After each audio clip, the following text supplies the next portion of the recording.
Hey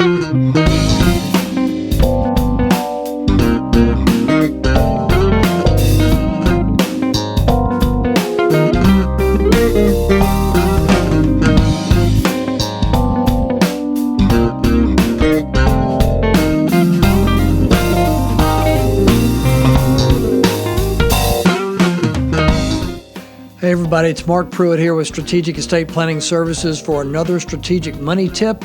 Today we're going to talk about 529 plans or college education saving plans. You know, we get asked quite often in regards to, Mark, should we do a 529? What kind of plan should we do?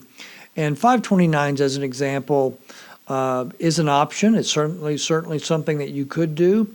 But there are some strings attached to it. There are also some limitations to it in regards to the investments. Those are usually done by the state. Also, how they can be used becomes very important. So let me give you something to kind of think about. You know, when I've had calls to where literally their grandbabies are their children, and they're a month old. They're brand new, and everybody's excited. And they want to be able to go, I want to start right now for that college education fund. Here's my question to you. What if they don't go to college? What if they want an entrepreneurial spirit and they want to open up a business because they're that good in a particular field? I just had a client come into my office today, and his son has just done that, and he's that good. I know this family very well, and that's what they're doing. Is his son, they've just bought a $60,000 machine, and they've already got orders. And that's a serious machine. And so what if they want to go be a plumber? What if they want to go be an electrician? You know, what if they're going to go to beauty school, learn how to cut hair? What if they're not going to college at all?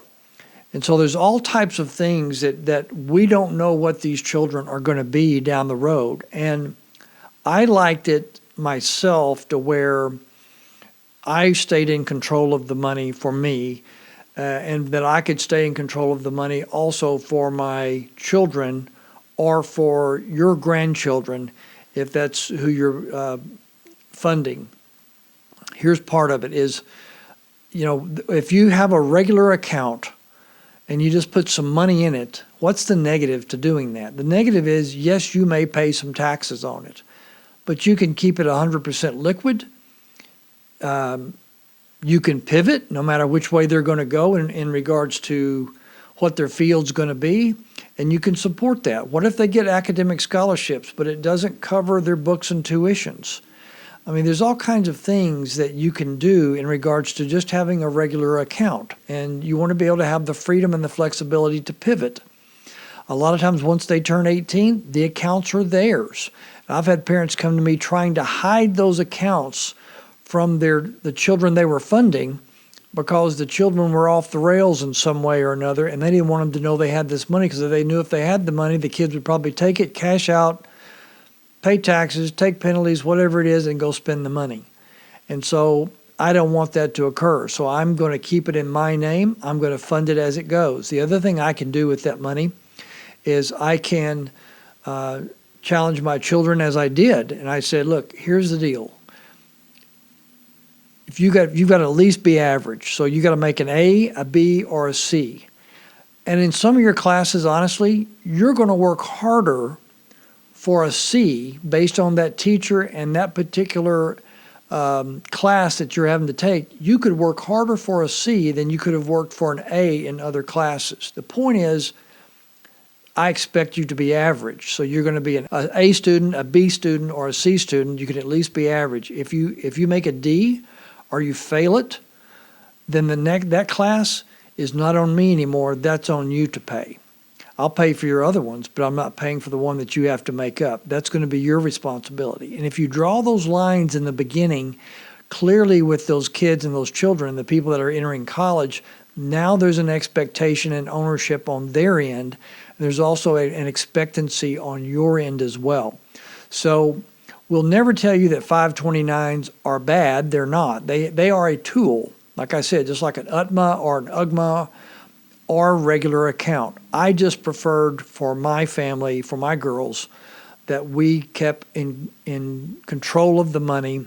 I was willing to pay the tax in order to have no strings. That way we could pivot because we didn't know what they were going to do when they're that small. There's no way to forecast that. And I don't want to box them in to where we can't use those funds properly.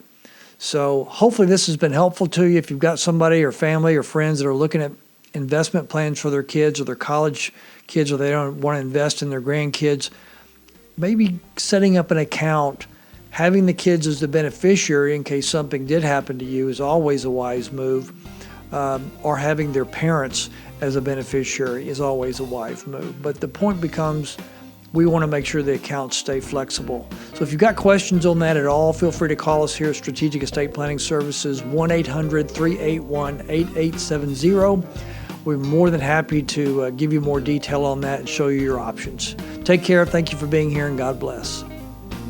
Thank you so much for joining us for today's Strategic Money Tip.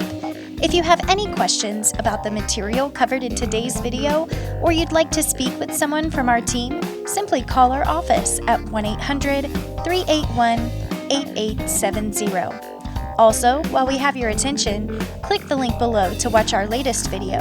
And to see more videos on tips just like this one, make sure to click the logo to subscribe to our channel.